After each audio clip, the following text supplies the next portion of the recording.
नमस्कार दोस्तों, आप सभी का स्वागत है my B two one classes YouTube channel पर। दोस्तों, लास्ट क्लास मैंने रिकॉर्ड की थी आपकी शायद 28 तारीख के आसपास, और 28 तारीख तक ही आपकी लास्ट क्लास शेड्यूल रही थी। लेकिन बाकी की क्लासेस जो है वो हमारे पास ऑफलाइन रिकॉर्डेड यानी प्रोसेस्ड होकर पड़ी है। वो क्लासें हम लगभग 11 जुलाई से अपलोड करना शुरू कर देंगे, यानी 11 जुलाई से दोबारा आपको ये क्लासें लाइव होना शुरू मिल जाएगी। ठीक है, तो कुछ ब्रेक लिया था मैंने, 10 दिन का ब्रेक लिया था, हमारी इस सीरीज़ को स्टॉप किया था। उसका रीज़न भी मैं आपको आज की इस क्लास में बताने वाला हूँ। लेकिन दोस्तों, एक चीज़ समझ में आती है, अभी हाल फिलहाल में मैंने जो एक वनपाल का जो 28 तारीख को एग्ज़ाम हुआ था ये दिया था, और एक एग्ज़ाम मेरा हुआ था एलडीसी का जो 5 तारीख को होता, 5 जुलाई को, इसका एग्ज़ाम भी मैंने दिया था। तो दोस्तों, हमने मतलब छठी और सातवीं की जो राजस्थान अध्ययन पढ़ी उसमें से काफ़ी ज़्यादा क्वेश्चंस हमारे पेपर्स में मिले। हालांकि आप कहेंगे तो मैं अलग से वीडियो लेके आऊँगा जिसमें मैं आपको बताऊँगा कि कितने सारे क्वेश्चंस हमारे इन क्लासों से सीधे सीधे आपके इन वनपाल और एलडीसी के एग्ज़ाम में टपके हैं। और मेरी भी परफॉर्मेंस काफ़ी ज़्यादा इम्प्रूव हुई है। जहाँ पहले हमारे 50% के आसपास बनते थे, अभी हम 64-65% के आसपास आ चुके हैं। यानी कि खुद में मैंने इम्प्रूव पाया है इन क्लासों को पढ़कर, समझकर और क्विज़ प्रैक्टिस करके। तो ये क्लासें मेरे में सुधार कर रही है, तो आप में भी काफ़ी ज़्यादा सुधार करेगी। तो दोस्तों, एक रिक्वेस्ट है, आप इन क्लासों को बिल्कुल नहीं छोड़ें, रेगुलर देखें, अच्छे से देखें। और जितनी ज़्यादा बार इन क्लासों को आप देखेंगे, कॉन्सेप्ट को समझेंगे, आपके जो कॉन्सेप्ट है वो मजबूत होंगे।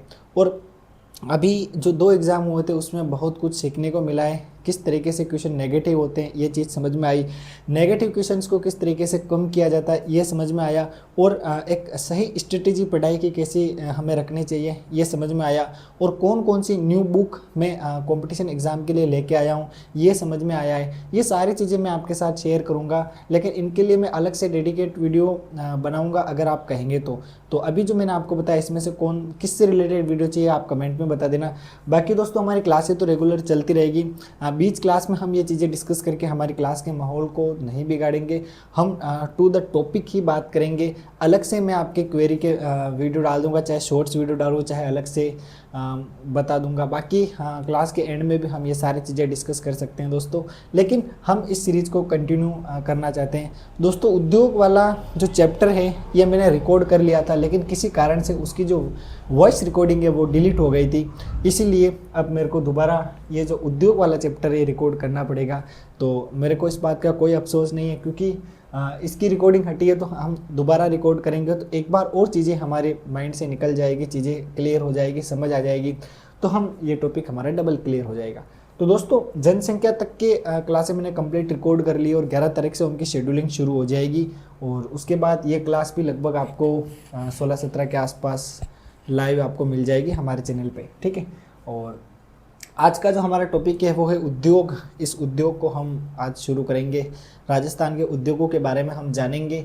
और यहाँ पर दोस्तों, मैं आपको बताऊँ, इस जर्नी को हम आज रिस्टार्ट कर रहे हैं। हालांकि ये क्लास आपको बैक टू बैक मिलेगी, क्योंकि जो शेड्यूल्ड क्लासें होती हैं उनमें गैप नहीं होता है, लेकिन जो एक बड़ा गैप आपको देखने को मिलेगा वो देखने को मिलेगा 28 तारीख से लगभग 9 तारीख के बीच हमारे चैनल पर कोई क्लास नहीं आई थी। उसका कारण यही था दोस्तों, 2 एग्ज़ाम थे और इनसे रिलेटेड मैं स्ट्रेटेजी बना रहा था। ठीक है, अब आगामी जो सीईटी है और ऐसे ही सब इंस्पेक्टर भर्ती परीक्षा है, मेरे अगले 2 टारगेट मैं आपको बता देता हूँ, और ये तो टारगेट ही है, लेकिन इसके अलावा ये जो बेसिक्स है ये हम यहीं पर यूट्यूब पर ही क्लियर करेंगे। दोस्तों, मैं आपके सामने अभी जो कक्षा 7 और 8 की राजस्थान अध्ययन मैंने कंप्लीट करवा दी, और कक्षा 8 की 6 और 7 की राजस्थान अध्ययन क्लियर करवा दी, और जो कक्षा 8 है उसके 2 या 3 चैप्टर बचे हैं जो अगले कुछ ही दिनों में मैं आपको कंप्लीट करवा दूंगा। फिर दोस्तों, अगली स्ट्रेटेजी मैंने यूज़ की, हम इस जीके की बेसिक क्लास को बंद नहीं करेंगे। हम कक्षा 9 और 10 की जो बुक्स है, रेड ब्लू बुक जो भी आप कहते हो, वो शौर्यवीर परंपरा वाली और इतिहास कला संस्कृति वाली, उन बुक्स को इसी सीरीज़ में कंटिन्यू करेंगे, ताकि दोस्तों हर तरीके से हम जीके को तैयार कर पाएँ। जीके की इतनी मजबूत तैयारी करेंगे कि ताकि इसमें हमें कोई हरा नहीं सके। फिर दोस्तों, मैं आपको रिकमेंड करूँगा घर पर आप थोड़ी मैथ मैथ्स की प्रैक्टिस जरूर करें, क्योंकि एक कंपटीशन एग्ज़ाम में सबसे ज़्यादा जो दुख देती है वो गणित देती है, क्योंकि गणित के क्वेश्चंस बिना प्रैक्टिस के हम सोल्व नहीं कर सकते हैं, बहुत सी दिक्कत आती है। और हिंदी इंग्लिश आप अच्छे से तैयार कीजिएगा। वो 9 से 12 वाली कोई बुक आती है, मैं और बता दूंगा। मेरे पास अभी बहुत सी न्यू बुक्स आई है, जो सिलेक्टेड स्टूडेंट है उनसे मैंने रिकमेंडेशन ली है और इन बुक्स को लिया है। दोस्तों प्रैक्टिस सेट के लिए भी मैंने 2 नई बुक लेके आया हूँ, सब कुछ मैं आपके साथ शेयर करूँगा।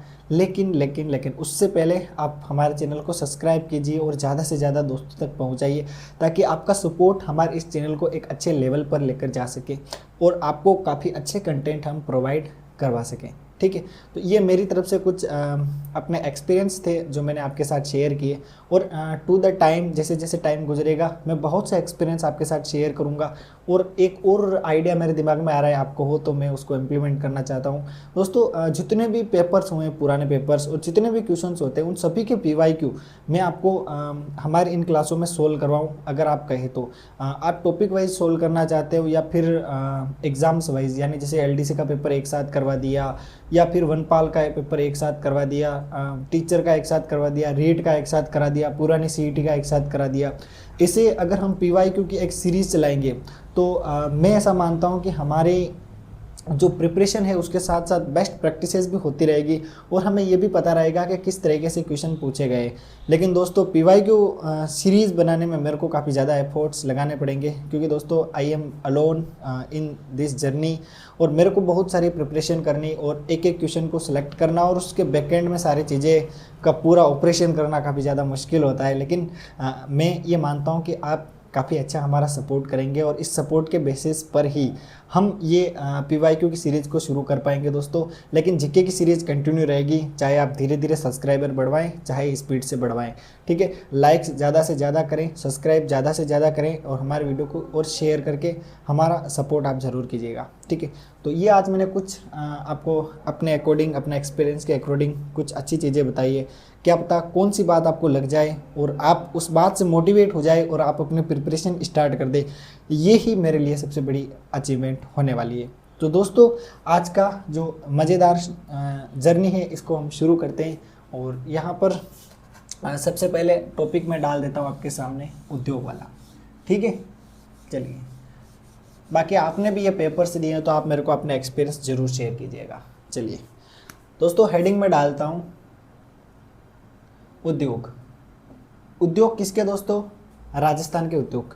यानी उद्योग का मतलब क्या होता है दोस्तों? उद्योग का मतलब ये होता है कि जो कच्चा माल होता है उससे कोई उपयोगी वस्तु बनाना विनिर्माण के माध्यम से, इसी को हम क्या कहते हैं दोस्तों? उद्योग कहते हैं। एक छोटे से एग्जाम्पल के थ्रू मैं आपको ये चीज़ें समझाना चाहता हूँ दोस्तों।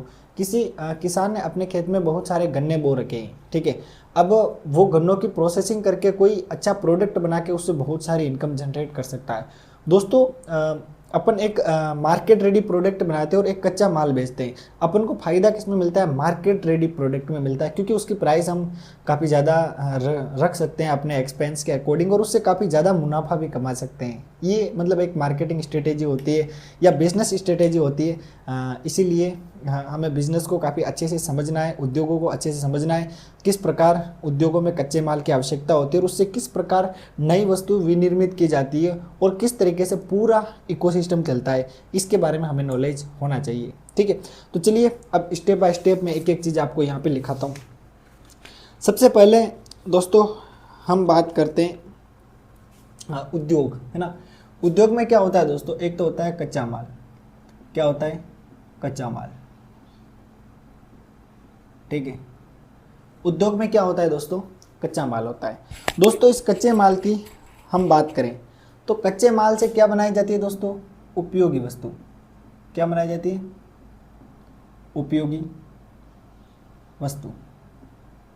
कच्चे माल से उपयोगी वस्तु बनाना, ये मामला किस में आएगा दोस्तों? उद्योग में आएगा। ठीक है, ये बात आप ध्यान रखिएगा। फिर दोस्तों हम बात करें, ये जो कच्चा माल है, इस कच्चे माल से जो उपयोगी वस्तुएं बनाई जाती है, इस कॉन्सेप्ट को हम किस नाम से जानते हैं? उद्योग के नाम से जानते हैं। ये सबसे सिंपल और इजी कॉन्सेप्ट हम उद्योगों के बारे में समझ सकते हैं। ठीक है, अब दोस्तों उद्योगों की बात करें तो इनको द्वितीय श्रेणी में रखा जाता है। कौन सी श्रेणी में? द्वितीय श्रेणी, ये बात आप ध्यान रखिएगा। यानी जो उद्योग होते हैं उनको सेकंड क्लास में रखा जाता है। तो दोस्तों क्लास कितनी होती है? तो 3 क्लास होती है। कितनी? 3। प्राथमिक, द्वितीयक और तृतीयक। प्राथमिक में कच्चा माल प्रोड्यूस किया जाता है, यानी कच्चा माल बनाया जाता है, कच्चा माल उत्पादित किया जाता है। फिर ये जो कच्चा माल होता है इनको फैक्ट्रियों तक पहुंचाया जाता है, वहाँ पर इसका उपयोग करके उपयोगी वस्तु को उस फैक्ट्री से बाहर निकाला जाता है। ठीक है, तो वो प्रोडक्ट जो होता है वो फिर मार्केट में जाता है और उससे बहुत सारी कमाई होती है। उससे जो भी उद्योग लगाता है वो अपना खर्चा निकाल लेता है और बहुत सारी कमाई भी कर सकता है, बहुत सारे मजदूरों को रोजगार देता है और एक प्यारा सा इकोसिस्टम बनाता है जो देश की इकोनॉमी को डेवलप करने में काफ़ी ज़्यादा इम्पोर्टेंट होता है। ठीक है, ये बात आप ध्यान रखिएगा। तो सेकंड क्लास में ये उद्योग आते हैं, ये बात आप अपने दिमाग में बैठा लीजिएगा। फिर दोस्तों अगला स्टेटमेंट हमारे सामने निकल कर आता है, वो है अर्थव्यवस्था, यानी राजस्थान की अर्थव्यवस्था।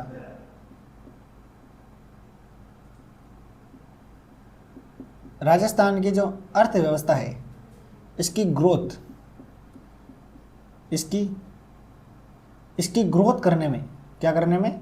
ग्रोथ। यानी राजस्थान की जो अर्थव्यवस्था है इसकी ग्रोथ करने में जो उद्योग है उनका सबसे इम्पोर्टेंट रोल रहता है। यानी उद्योगों का अगर विकास होगा तो अपना राजस्थान है ये काफ़ी ज़्यादा विकसित होगा और काफ़ी ज़्यादा लोगों को यहाँ पर रोजगार मिलेंगे और काफ़ी लोग कुछ अच्छी अपनी जीवन शैली में इम्प्रूवमेंट कर पाएंगे।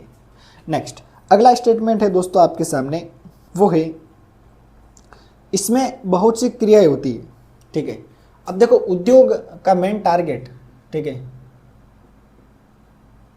उद्योग का मेन टारगेट क्या होता है? मनी। ठीक है, यानी मेन टारगेट क्या होता है? पैसा कमाना। भाई आपको कोई बोले भाई अपन ये धंधा करते हैं, ये बिजनेस करते हैं, ये उद्योग लगाते हैं, तो आप क्यों लगाएंगे? आपको पैसा चाहिए, यानी आपको पैसा मिलेगा तभी तो आप उद्योग कोई स्टार्ट करेंगे ना। अगर उद्योग कभी मतलब नेगेटिव में नहीं चलता है, यानी घाटे में कभी उद्योग चलता ही नहीं, ये बात आप ध्यान रखिएगा। कोई कुछ भी बिजनेस कर रहा है तो हमेशा वो प्रॉफिट में रहेगा। मान लो कोई प्रॉफिट में नहीं है तो 2 महीने में उसका बिजनेस क्लोज, ये बात आप ध्यान रखिएगा। तो जितने भी उद्योग होते हैं वो हमेशा प्रॉफिट पर ही चलते हैं। ठीक है, अगर प्रॉफिट नहीं हो रहा है तो वो उद्योग किसी भी तरीके से कभी भी बंद हो सकता है, ये बात भी आप ध्यान रखिएगा। यानी उद्योगों को लगाने का मेन कारण हम मान सकते हैं कि पैसा कमाना है, ये हम मान सकते हैं और इसके लिए हम पैसा लगाते हैं और लगाने के बाद फिर कमाते हैं। ठीक है, शुरू में उद्योग से कुछ नहीं मिलता है और बहुत सारे नुकसान भी हो जाते हैं, लेकिन धीरे धीरे हम काफ़ी ज़्यादा एक्सपर्ट बन जाते हैं और चीज़ों को सीख जाते हैं, हम पूरा मैकेनिज्म को समझ जाते हैं। फिर ये जो उद्योग होता है ये जैसे जैसे ग्रोथ करता है वैसे वैसे हमारा जो पैसा है वो 2x 3x 4x में बढ़ता है। तो उद्योगों का मेन उद्देश्य होता है पैसा कमाना, क्योंकि उद्योग कोई कभी लगाएगा तब उसको पैसा मिलेगा। तो दोस्तों एक बात आप याद रखिए, अब ये जो पैसा कमाना है ना, इसके लिए हम विभिन्न क्रियाकलाप करते हैं। क्या करते हैं? क्रियाकलाप, यानी एक मार्केट रेडी प्रोडक्ट निकालते हैं अपन। जैसे मान लो अपन को एक गन्ने का एक गिलास अपन को 20 रुपये में बेचना है। कितने रुपये में? 20 रुपये में। तो हम क्या करेंगे? सबसे पहले हमें एक खेत की आवश्यकता होगी, उस खेत में हम बहुत सारे गन्ने बो देंगे। अब मेरे को बताओ दोस्तों, हम गन्ने बोएंगे, फिर वो चरखा लाएंगे, फिर प्लास्टिक के गिलास लाएंगे, फिर नमक लाएंगे, फिर उनके बैठने के लिए स्टूल्स लाएंगे, है ना। हम सारी व्यवस्था उन लोगों के लिए करेंगे जो हमारे कस्टमर्स बनेंगे, यानी गन्ने का गिलास पिएंगे और हमें 20 रुपया दे के जाएंगे। तो दोस्तों हम इतना प्रपंच क्यों रच रहे हैं? पहली बात, अपन को पैसा कमाना है, तो एक एज ए बिजनेस हम इन चीज़ों को समझ सकते हैं। ठीक है, तो दोस्तों वो गन्ना बोने के लिए, काटने के लिए कुछ मजदूर भी रख सकता है, पिलाई के लिए मजदूर रख सकता है, काम के लिए एक लड़का रख सकता है ना। तो ये जितने भी क्रियाकलाप होते हैं, यानी एक बिजनेस को चलाने में जितने भी क्रियाकलाप होते हैं, उन क्रियाकलाप को हम क्या कहते हैं दोस्तों? आर्थिक क्रियाएं। क्या कहते हैं दोस्तों? आर्थिक क्रियाएं। ये बात आप याद रखिएगा। जितने भी उद्योग हैं उनको चलाने के लिए हम विभिन्न प्रकार के क्रियाकलाप करते हैं, इनको हम क्या कहते हैं? आर्थिक क्रियाएं कहते हैं। ये बात आप ध्यान रखिएगा। फिर दोस्तों अगले स्टेटमेंट की बात करें, एक इसमें आता है आर्थिक क्रियाओं में क्या क्या सम्मिलित है ना। आर्थिक क्रियाओं में तो इसमें एक तो आता है पशुपालन। ठीक है, पशुपालन में भी क्या होता है, अपन एक बड़ा सा फार्म बना लेते हैं, 4-5 गायें ले आते हैं, 4-5 भैंसे ले आते हैं, फिर निकालते हैं दूध और दूध को मार्केट में बेचते हैं, तो उससे भी हम काफ़ी ज़्यादा कमाई कर सकते हैं। तो वहाँ पे भी हमें ज़्यादा अगर हमारे पास फॉर्म है तो हमें वहाँ पर कुछ मज़दूरों को रखना पड़ सकता है जो मतलब वहाँ का विभिन्न मेंटेनेंस को इम्प्लीमेंट करे। हमें मतलब कुछ प्रोडक्ट मार्केट से, जैसे पशु आहार हो गया, कुछ दवाइयाँ हो गई, डॉक्टर्स हो गए, इनकी रिक्वायरमेंट भी हमें रहती है ताकि पशुओं का विभिन्न समय पर टीकाकरण किया जाए, विभिन्न दवाइयों से उनको बीमारियों को दूर किया जा सके और हमें एक अच्छा मतलब ज़्यादा प्रोडक्शन मिल सके। तो ये इसके लिए भी हम पशुपालन के लिए भी हम बहुत सारी क्रियाएँ करते हैं। फिर दोस्तों अगला स्टेटमेंट इसी में मैं आपको बता देता हूँ। एक इसमें आता है कृषि, है ना, एक इसमें क्या आता है, कृषि, एक इसमें आता है वानिकी, वानिकी, है ना, एक इसमें क्या आता है, वानिकी। और दोस्तों मैं इसमें बात करूं तो और इसमें आ रहा है खनन, विनिर्माण और परिवहन। इसमें और क्या आ रहा है, खनन, विनिर्माण, यहाँ लिख देता हूं, विनिर्माण व परिवहन। ये सारी जो चीज़ें आती है दोस्तों, ये किस में आती है, उद्योग में आती है। ये बात आपको ध्यान रखनी है। तो उम्मीद करता हूँ यहाँ तक की जो ये स्टोरी है ये आपको समझ में आ गई होगी। फिर दोस्तों हमारे सामने अगला जो स्टेटमेंट निकल के आता है वो है कुटीर एवं लघु उद्योगों का विकास। तो इसका काम करता है राजस्थान लघु उद्योग निगम। तो यहाँ पर मैं अगला स्टेटमेंट बना के लिखता हूँ, राजस्थान लघु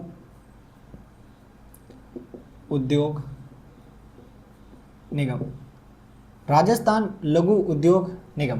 दोस्तों इसका क्या काम है, तो राजस्थान लघु उद्योग जो निगम है ये क्या करता है, कुटीर एवं लघु उद्योगों का विकास करता है। ये क्या करता है, लघु एवं कुटीर, लघु एवं कुटीर उद्योगों का विकास करता है। ये बात आप ध्यान रखिएगा। राजस्थान लघु उद्योग निगम जो है ये लघु एवं कुटीर उद्योग का क्या करता है, विकास करता है, यानी इनके डेवलपमेंट से रिलेटेड काम करता है। इनको पैसा चाहिए, इनको ज़मीन चाहिए, कुछ भी, यानी कुछ रिक्वायरमेंट्स होते हैं, कुछ लाइसेंस होते हैं, या बहुत सी चीज़ें जो इसके अंडर में आती है, ये सारी हेल्प करने की कोशिश करता है। इनके डेवलपमेंट से रिलेटेड बहुत सारे काम करता है। कौन, राजस्थान लघु उद्योग निगम। फिर दोस्तों हम बात करते हैं अगले स्टेटमेंट की, ठीक है। हाँ, एक तो ये ऋण उपलब्ध कराता है, क्या कराता है, एक तो इनको क्या कराता है, एक तो ऋण उपलब्ध कराता है, ऋण उपलब्ध करवाना, ठीक है। पहला काम क्या है दोस्तों, ऋण उपलब्ध करवाना। दूसरा विपणन, विपणन, विपणन का मतलब ये होता है कि उद्योग, ये जो उद्योग कुछ प्रोडक्ट बनाएंगे उन प्रोडक्ट को मार्केट में सेल करवाना और कंपनी का ज़्यादा से ज़्यादा फायदा कराना। जो भी जिसने भी बिजनेस लगाया उनके प्रोडक्ट जब सेलिंग ज़्यादा होगी तो वो उद्योग ज़्यादा डेवलप होगा, ऐसा हम मान सकते हैं।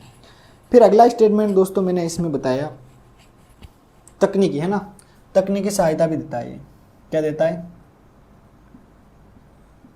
तकनीकी सहायता, तकनीकी सहायता भी क्या है, देता है। दोस्तों ये सेम क्वेश्चन अभी किस में आया था, या तो वनपाल में आया या एलडीसी में आया, सेम क्वेश्चन आया था। इसका नाम था कि राजस्थान लघु उद्योग निगम का कौन सा कार्य नहीं है। तो पहला स्टेटमेंट, दूसरा स्टेटमेंट, तीसरा, एक गलत था, फिर ऑप्शन थे ए बी सी सही, ए बी डी सही, ए बी सी डी सही, है ना, ए डी सी सही। तो ऐसे कुछ स्टेटमेंट आए थे, है ना। बिल्कुल ये का ये क्वेश्चन छपा था, आप खुद चेक करके देख सकते हैं। बाकी मैं अलग से क्लास लूँगा, उसमें बता दूंगा। इस सेम क्वेश्चन एलडीसी में मैंने देखा था, ठीक है। नेक्स्ट अगले स्टेटमेंट की बात करें दोस्तों, अगला स्टेटमेंट हमारा ऊनी खादी, है ना। अगला स्टेटमेंट है ऊनी खादी,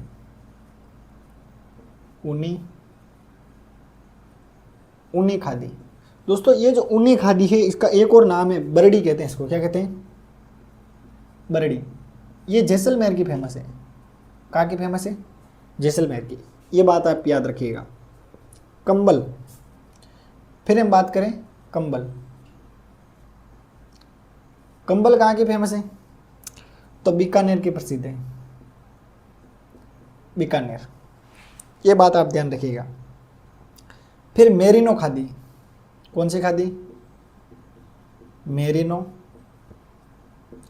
मेरिनो खादी की बात करें दोस्तों, तो ये जो मेरिनो खादी है ये जैसलमेर और जोधपुर की फेमस है, जैसलमेर और जोधपुर, जैसलमेर प्लस जोधपुर। कौन सी खादी? मेरिनो खादी, ये बात आप ध्यान रखिएगा। फिर अगला स्टेटमेंट आता है दोस्तों हमारे सामने, काफ़ी सिंपल चीज़ें मैं आपके सामने लिख रहा हूँ। रिको द्वारा फूड पार्क है ना, फूड पार्क कहाँ है? मैं यहाँ लिख देता हूँ रिको फूड पार्क, रिको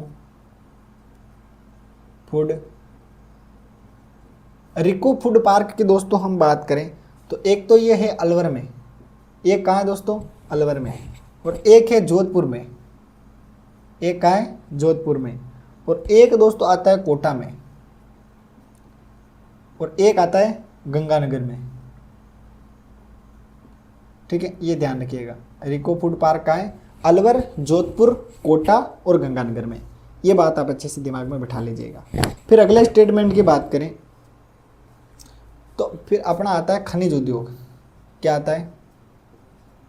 खनिज उद्योग।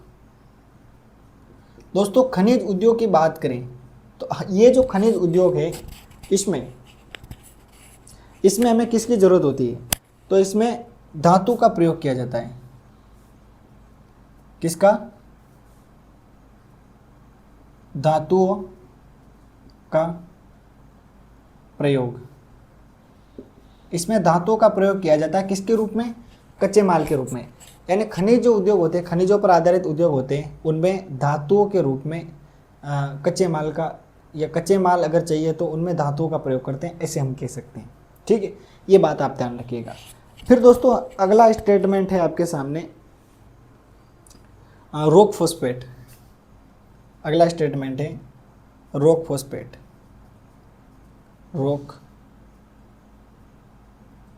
रॉक फॉस्फेट ये राजस्थान में सर्वाधिक है, यानी राजस्थान में सबसे ज़्यादा उपलब्ध है। मैं लिख देता हूँ राजस्थान में 90%, राजस्थान में 90% उपलब्ध। ये जो रॉक फॉस्फेट है ये राजस्थान में 90% तक क्या है दोस्तों? उपलब्ध है। फिर अगले स्टेटमेंट की बात करें दोस्तों, सोने चांदी के आभूषण और रत्न। तो यहाँ पर मैं लिखता हूँ सोने चांदी के आभूषण एवं रत्न।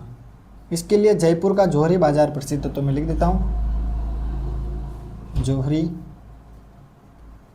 बाजार जयपुर।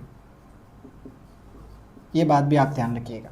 सोने चांदी के आभूषण के लिए कौन सा क्षेत्र विख्यात है? तो जौहरी बाजार, जो कि कहाँ है? जयपुर में। लाल पत्थर धौलपुर का प्रसिद्ध है, तो यहीं लिख देता हूँ मैं लाल पत्थर। लाल पत्थर जो ये कहाँ का प्रसिद्ध है? DHOLPUR। ये बात भी आप ध्यान रखिएगा। लाल पत्थर कहाँ का प्रसिद्ध है दोस्तों? धौलपुर का। फिर दोस्तों कोई कहे पीला पत्थर, कौन सा पत्थर? पीला। पीले पत्थर की बात करें तो ये जैसलमेर का प्रसिद्ध है। पीला पत्थर कहाँ का प्रसिद्ध है दोस्तों? जैसलमेर का। फिर एक और आता है कोटा स्टोन।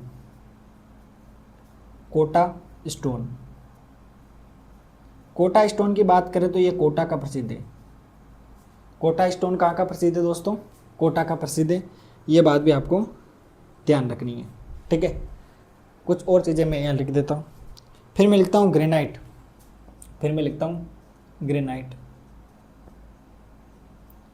ग्रेनाइट की बात करें तो जालोर का फेमस है। ग्रेनाइट कहाँ का प्रसिद्ध है दोस्तों? जालोर का। सर राजस्थान का सबसे प्राचीन उद्योग यहाँ लिख रहा हूँ। ठीक है, राजस्थान का प्राचीन उद्योग, राजस्थान का सबसे प्राचीन उद्योग है दोस्तों सूती वस्त्र उद्योग। कौन सा उद्योग है? सूती वस्त्र उद्योग। ये बात आप ध्यान रखिएगा। फिर अगला स्टेटमेंट दोस्तों हमारे सामने निकल के आता है वो है पहली सूती वस्त्र मिल, यही लिख देता हूँ, पहली सूती वस्त्र मिल काय ब्यावर, यही लिख देता हूँ, ब्यावर अजमेर। पहले सूती वस्त्र मिल कहाँ है दोस्तों, ब्यावर अजमेर। अभी ब्यावर जिला बन चुका है तो हम अजमेर को हटा देते हैं, ठीक है, तो ब्यावर ही रहने देते हैं ना। पहले सूती वस्त्र मिल दोस्तों कहाँ है दोस्तों, ब्यावर में। पहले किस जिले में आती थी, अजमेर में आती थी, ये बात आप ध्यान रखिएगा। फिर दोस्तों पहली सूती वस्त्र, इस मिल का नाम क्या था, है ना, इस सूती वस्त्र मिल का नाम क्या था, तो इस मिल का नाम भी मैं आपको बता देता हूँ। इसका माल था दी कृष्णा मिल्स लिमिटेड। क्या नाम था इसको, the Krishna mills limited, the Krishna mills limited, ये इसका नाम था। 1889 में इसकी स्थापना थी, 1889 इस समय इसकी क्या हुई थी दोस्तों, स्थापना हुई थी। ये बात भी आपको ध्यान रखनी है। कहाँ पे हुई थी, ब्यावर अजमेर में हुई थी। अपना राजस्थान का प्रमुख वस्त्र उत्पादक जिला, राजस्थान का प्रमुख वस्त्र उत्पादक जिला कौन सा है, भीलवाड़ा। ये बात आप ध्यान रखिएगा, ठीक है, यही लिख रहा हूँ मैं, ठीक है, BH समझ जाओगे, वस्त्र उत्पादक जिला भीलवाड़ा, ये बात आप ध्यान रखिएगा। फिर अगला स्टेटमेंट आता है दोस्तों, ये जो भीलवाड़ा है इसको हम वस्त्र नगरी के नाम से जानते हैं, वस्त्र नगरी। इसको एक नाम और है राजस्थान का मैनचेस्टर, राजस्थान का मैनचेस्टर। राजस्थान के मैनचेस्टर के नाम से भी दोस्तों किसको जानते हैं, भीलवाड़ा को जानते हैं, ये बात भी आप ध्यान रखिएगा। फिर अगला स्टेटमेंट है दोस्तों, यहाँ पर ये जो भीलवाड़ा है, यहाँ पे मैं हेडिंग डाल देता हूँ भीलवाड़ा, भीलवाड़ा है ना। इसमें कुछ जगह है जिनके नाम मैं आपको बता दूँ दोस्तों, हनुमानगढ़, कुछ स्थान के नाम, चलो एक नाम लिख देता हूँ ताकि समझने में आसानी रहेगी। स्फिनफेड है ना, क्या नाम है दोस्तों, स्फिनफेड। स्फिनफेड की बात करें तो पहले हम इसका पूरा नाम लिख देते हैं, स्फिनफेड का पूरा नाम। तो इसका पूरा नाम है दोस्तों राजस्थान राज्य, इसका पूरा नाम क्या है, राजस्थान राज्य सहकारी, राजस्थान राज्य सहकारी स्पिनिंग एवं जीनिंग, स्पिनिंग एवं जीनिंग मिल लिमिटेड। क्या नाम रहेगा, मिल संघ है ना, मिल संघ, ये इसका नाम है, ठीक है। अब ये जो नाम है, ये क्या चीज़ें मैं आपको बता देता हूँ दोस्तों। ये सहकारी वस्त्र मिलों को मिलाकर बनाया गया ग्रुप है, यानी मैं लिख देता हूँ सहकारी वस्त्र मिल का ग्रुप। स्पिनफेड क्या है दोस्तों, सहकारी मिल जो है उनका क्या है, ग्रुप, ठीक है। कौन कौन सी इसमें मिलें जुड़ी हुई है, एक तो हनुमानगढ़, एक कौन सी है, हनुमानगढ़, यानी इसमें कौन कौन मेंबर है, एक तो हनुमानगढ़, एक दोस्तों इसमें आता है गंगापुर, एक इसमें कौन सा आता है, गंगापुर, ठीक है। एक नाम दोस्तों इसमें आता है गुलाबपुरा, कौन सा नाम आता है, गुलाबपुरा। गुलाबपुरा कहाँ है दोस्तों, भीलवाड़ा में है ना। ये सारे जो ये तीनों स्थान हैं, इन तीनों को स्पिनफेड में शामिल किया गया है। और स्पिनफेड का नाम मैंने आपको क्या बताया दोस्तों, राजस्थान राज्य सहकारी स्पिनिंग एंड जीनिंग मिल संघ। काफ़ी ज़्यादा बड़ा नाम है, लेकिन बार बार आप रिकॉल करेंगे तो आपको याद हो जाएगा। फिर दोस्तों अगला स्टेटमेंट आता है सीमेंट उत्पादन के लिए कच्चा माल, यहाँ लिख देता हूँ सीमेंट उत्पादन के लिए कच्चा माल। ये प्रश्न अभी आया था LDC में, उसमें ऐसे पूछा था कि जिप्सम का उपयोग बताइए, और ऑप्शन में था सीमेंट उत्पादन में। ठीक है, तो ये इसके लिए जिप्सम का यूज़ होता है। किसका यूज़ होता है? जिप्सम का। ये बात आपको ध्यान रखनी है। सीमेंट उत्पादन के लिए कच्चा माल क्या है दोस्तों? जिप्सम। फिर इसमें और भी है ना, चूना पत्थर और कोयला, और भी शामिल कर लो। और क्या है दोस्तों? चूना पत्थर प्लस कोयला, ये भी हम इसमें शामिल कर सकते हैं। तो यहाँ तक की स्टोरी आपको समझ में आ गई होगी। पहला सीमेंट कारखाना, सीमेंट का पहला कारखाना दोस्तों कहाँ है? याद रखिएगा, लाखेरी बूंदी। कहाँ है? लाखेरी बूंदी। ये बात आप ध्यान रखिएगा। सीमेंट का पहला कारखाना कहाँ है? लाखेरी बूंदी। फिर हम आदर्श जिला, सीमेंट के लिए आदर्श जिला कौन सा है दोस्तों? बोलो। चित्तौड़गढ़। सीमेंट के लिए आदर्श जिला कौन सा है दोस्तों? चित्तौड़गढ़ है। फिर दोस्तों हम बात करें बिड़ला सीमेंट वर्क, चित्तौड़ में ही है ना। चित्तौड़गढ़ में कौन सा है? Birla cement work. Birla cement work, ये कहाँ है दोस्तों? चित्तौड़ में ही है। ये बात आप याद रखिएगा। बिड़ला सीमेंट वर्क कहाँ है दोस्तों? चित्तौड़ में ही है। चलिए कुछ चीज़ें मैं आपको नए पेज पे लिखा देता हूँ, ताकि ये हमारा थोड़ा काम व्यवस्थित हो जाए। ठीक है, ज़्यादा घुसुट पुसुट नहीं होगा। तो यहाँ तक की स्टोरी में ऐसा मानता हूँ आपको समझ में आ गई होगी। एक बार जल्दी से मैं इसको मिटा देता हूँ, फिर मैं आगे की स्टोरी आपको बता देता हूँ। एक बार मैं रिकॉल करा दूँ, फिर आगे का बताता हूँ। ठीक है, हम एक बार पूरी स्लाइड लिखने के बाद साथ साथ में समझ ही रहे हैं, लेकिन एक बार मैं रिवाइज कर देता हूँ। हर बार अपन यही रूल रखेंगे। ठीक है, एक बार पूरी यहाँ पे मैं जितनी भी चीज़ें वो लिख दूंगा, फिर मैं रिवाइज कराऊंगा, फिर हम आगे बढ़ेंगे। टाइम थोड़ा ज़्यादा लग सकता है, लेकिन आपको याद रह जाएगा। देखो, सबसे पहले हमने उद्योग के बारे में बात की। ठीक है, उद्योग जितने भी हैं उसमें कच्चे माल इनपुट किया जाता है और प्रोडक्ट निकाला जाता है, उपयोगी वस्तुएं जो आउटपुट के रूप में होती है। फिर दोस्तों मैंने बताया उद्योगों को सेकंड क्लास में रखा गया है, यानी प्राथमिक क्षेत्र में कृषि आता है, जो द्वितीय क्षेत्र विनिर्माण है ये किसका है दोस्तों? उद्योगों का है। फिर मैंने बताया दोस्तों राजस्थान की अर्थव्यवस्था की ग्रोथ के लिए सबसे ज़्यादा जो इंपॉर्टेंट रोल है वो किसका है? उद्योगों का है। फिर दोस्तों हमने बताया कोई भी उद्योग क्यों लगाएगा? जब उसको मिलेगा पैसा, और पैसा लगाएगा उसके लिए वो आर्थिक क्रियाएं करेगा, विभिन्न प्रकार के क्रियाकलाप करेगा। इसी को हम आर्थिक क्रियाओं के नाम से जानते हैं। आर्थिक क्रिया कौन कौन सी हो सकती है?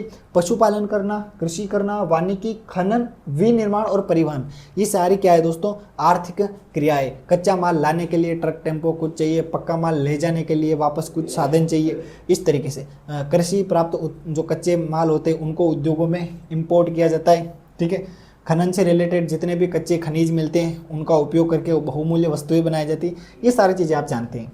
फिर दोस्तों हमने बात किया था राजस्थान लघु उद्योग निगम। इसकी हम बात करें तो ये क्या काम करता है? राजस्थान लघु उद्योग निगम ये लघु एवं कुटीर उद्योगों का विकास करता है। क्या करता है दोस्तों? लघु एवं कुटीर उद्योगों का विकास करता है। ये बात आप ध्यान रखिएगा। थोड़ा मैं लाइट एडजस्ट कर देता हूँ, क्योंकि लाइट आ चुकी है, इतनी देर लाइट नहीं आ रही थी। चलिए, एक बात तो अच्छी हुई। क्या बताया था दोस्तों मैंने? राजस्थान लघु उद्योग निगम। ठीक है, क्या करता है? लघु एवं कुटीर उद्योगों का विकास करता है। अब विकास किसे करेगा? तो यहाँ पर आपको ध्यान रखना है, ये जो लघु और कुटीर उद्योग होते हैं उनको ऋण उपलब्ध करवाता है, यानी पैसा चाहिए तो पैसा दिलवाएगा, क्योंकि इसको पता है कि आज तो हम पैसा इनको दे रहे हैं, ऋण दे रहे हैं, लेकिन बाद में अगर ये उद्योग ग्रोथ कर गया तो ये हमें काफ़ी ज़्यादा रिटर्न्स देगा। फिर दोस्तों विपणन यानी सेलिंग, यानी ये जो भी मार्केट रेडी प्रोडक्ट होते हैं उनको मार्केट तक पहुंचाना, बिकवाना, मार्केटिंग का काम ये सारा करवाता है, इसमें हेल्प करता है। फिर तकनीकी सहायता, टेक्नोलॉजी अवेलेबल कराता है कि ज़्यादा से ज़्यादा लोग किस तरीके से इन प्रोडक्ट का यूज़ कर सकें, कंजप्शंस कर सकें, ऐसे। फिर दोस्तों मैंने आपको बताया ऊनी खादी या फिर ब्रेडी उद्योग, ये कहाँ का प्रसिद्ध है दोस्तों? जैसलमेर का। कंबल कहाँ की प्रसिद्ध है? बीकानेर की। मेरिनो खादी जैसलमेर और जोधपुर की प्रसिद्ध है। कहाँ की? जैसलमेर और जोधपुर। फिर मैंने बताया रिको फूड पार्क कहाँ का है? अलवर में है, जोधपुर में है, कोटा में है और गंगानगर में है। फिर मैंने बताया दोस्तों खनिज उद्योग, इसमें धातुओं का प्रयोग किया जाता है। जितने भी धातु उनका प्रयोग करके खनिज उद्योग को चलाया जाता है। रॉक फॉस्फेट की बात करें तो राजस्थान में 90% रॉक फॉस्फेट का उत्पादन अकेले राजस्थान में होता है। फिर हम दोस्तों बात करें, यानी अवेलेबल है, ऐसे कह सकते हैं। फिर हम बात करते हैं सोने चांदी के आभूषण और रत्न के लिए विश्व में कौन सा स्थान प्रसिद्ध है। तो मैंने आपको बताया जौहरी बाजार जयपुर। लाल पत्थर की बात करें तो धौलपुर का है, और पीले पत्थर की बात करें तो जैसलमेर का है, कोटा स्टोन कोटा का है, और ग्रेनाइट जालोर का है। ये बात आप ध्यान रखिएगा। फिर दोस्तों मैंने बताया राजस्थान का सबसे प्राचीन उद्योग जिसको हम सूती वस्त्र उद्योग के नाम से जानते हैं, पहली सूती वस्त्र मिल ब्यावर में स्थापित की गई 1889 में। ठीक है, मिल का नाम क्या था? The Krishna mills limited. फिर राजस्थान का प्रमुख वस्त्र उत्पादक जिला के नाम से हम भीलवाड़ा को जानते हैं, और भीलवाड़ा को वस्त्र नगरी के नाम से भी जानते हैं, और राजस्थान का मैनचेस्टर भी हम कहते हैं।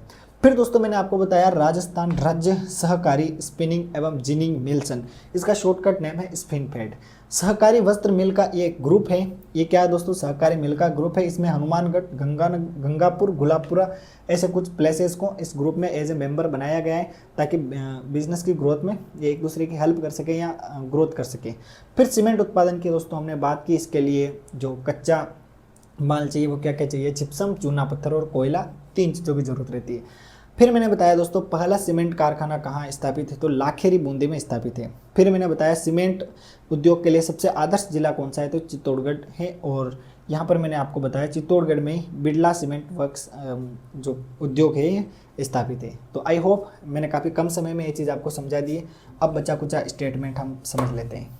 ठीक है, चलिए, आई होप क्लास आपको समझ आ रही होगी, पसंद कर रहे होंगे, और इन क्लासों को एंड तक देखना ही आपके लिए सबसे बड़ा चैलेंज हो सकता है, क्योंकि ये क्लासें आपको थोड़ी बोरिंग लग सकती है, लेकिन सिलेक्शन में काफ़ी ज़्यादा इनका रोल रहने वाला है।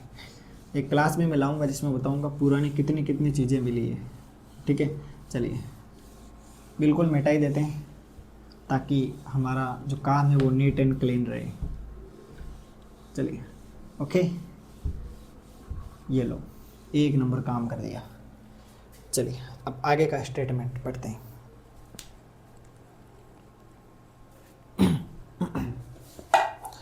यस, लास्ट स्टेटमेंट हमने लिखा था बिरला सीमेंट वर्क्स कारखाना चित्तौड़गढ़ में। फिर एक है Udaipur cement work, Udaipur cement work, Udaipur cement work, ये कहाँ है दोस्तों? उदयपुर। ये कहाँ है दोस्तों? उदयपुर सीमेंट वर्क, उदयपुर में है, बात खत्म। फिर अगला स्टेटमेंट आता है मंगलम सीमेंट, याद रखिएगा, मंगलम सीमेंट। मंगलम सीमेंट की बात करें, कौन सी सीमेंट? मंगलम सीमेंट। तो ये कहाँ है दोस्तों? कोटा। मंगलम सीमेंट कहाँ मिलेगी?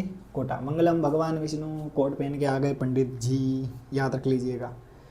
फिर जेके वाइट सीमेंट, फिर कौन सी? जेके वाइट सीमेंट, CEIMENT। जेके वाइट सीमेंट की बात करें तो नागौर में।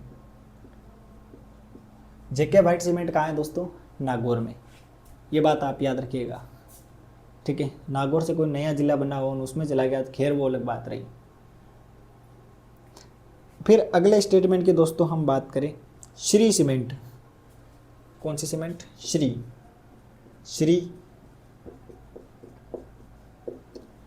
सीमेंट। श्री सीमेंट की दोस्तों हम बात करें तो श्री सीमेंट का कारखाना मिलेगा ब्यावर अजमेर, सॉरी ब्यावर ही है ना,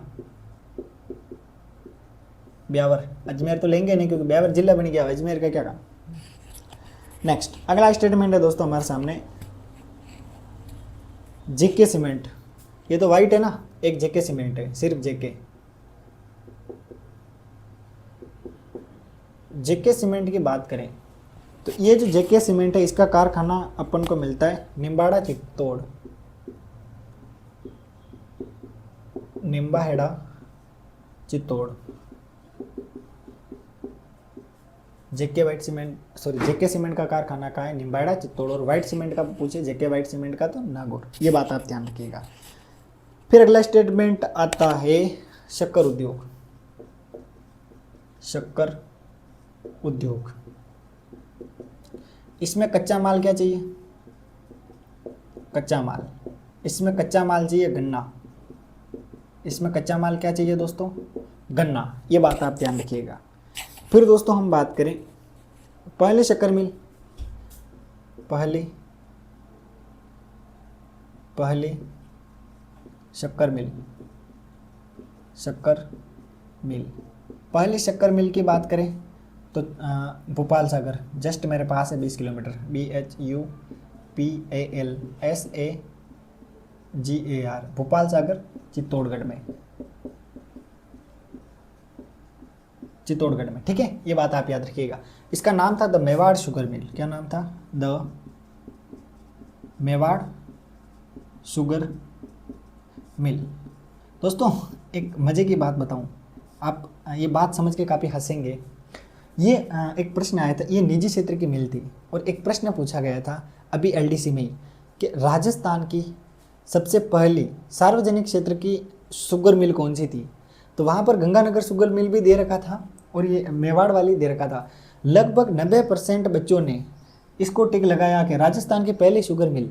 उन्होंने सार्वजनिक और निजी के बारे में नहीं पढ़ा, लेकिन मेरे को पता था भाई साहब ये तो थी निजी, और वो कौन सी थी, सार्वजनिक, गंगानगर वाली। मैं करके आया गंगानगर, और जो करके आया ये उनके हो गए गलत और अपने हो गया सही। याद रखिएगा ये निजी क्षेत्र की थी, और वो जो गंगानगर शुगर मिल है वो कौन सी थी, वो निजी, वो सार्वजनिक क्षेत्र की थी। ये बात आप ध्यान रखिएगा। ये प्रश्न 90% लोगों ने गलत किया है, ये बात आप ध्यान रखिएगा। आप देखना बहुत सारे मतलब पेपर एनालिसिस देखना उसमें, क्योंकि जो बिगिनर्स है वो गलत कर ही देते हैं, ठीक है। अब ये जो मेवाड़ शुगर मिल्स है ना, इसकी स्थापना 1932 में की गई। स्थापना कब हुई दोस्तों, 1932 में, ये बात भी आप ध्यान रखिएगा। मेवाड़ शुगर मिल है, इसकी स्थापना कब की गई थी दोस्तों, 1932 में। फिर दोस्तों हम बात करें और भी कहाँ हैं चीनी मिलें, और चीनी मिलें कहीं हैं क्या, ठीक है। शक्कर उद्योग के लिए चीनी मिल,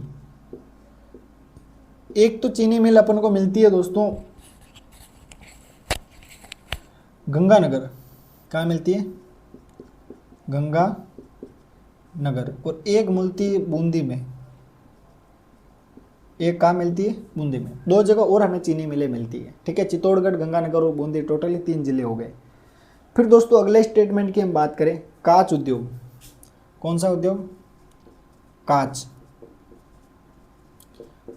उद्योग की बात करें तो इसमें स्थान आता है उदयपुर और धौलपुर, उदयपुर प्लस धौलपुर। उदयपुर और धौलपुर में कौन सा उद्योग प्रसिद्ध है दोस्तों, कांच उद्योग। फिर अगला स्टेटमेंट दोस्तों अपना आता है नमक उद्योग, कौन सा उद्योग, नमक उद्योग। इसके लिए कौन सा शहर फेमस है, नागौर जिला प्रसिद्ध है। नागौर जिला क्या है दोस्तों, प्रसिद्ध है, किसके लिए, नमक उद्योग के लिए। फिर हम बात करते हैं धागे से बांध कर रंगाई करना, किससे, धागे से बांध कर रंगाई, इसको हम कहते हैं बंदेज, क्या कहते हैं, बंदेज। ये बात भी आप ध्यान रखिएगा। धागे से बांध कर रंगाई करना, इसको हम किस नाम से जानते हैं दोस्तों, बंदेज के नाम से जानते हैं। ये बात आप ध्यान रखिएगा। फिर अगला स्टेटमेंट बचा है दोस्तों, सबसे बड़ा सीज, SEZ, इसको कहते हैं स्पेशल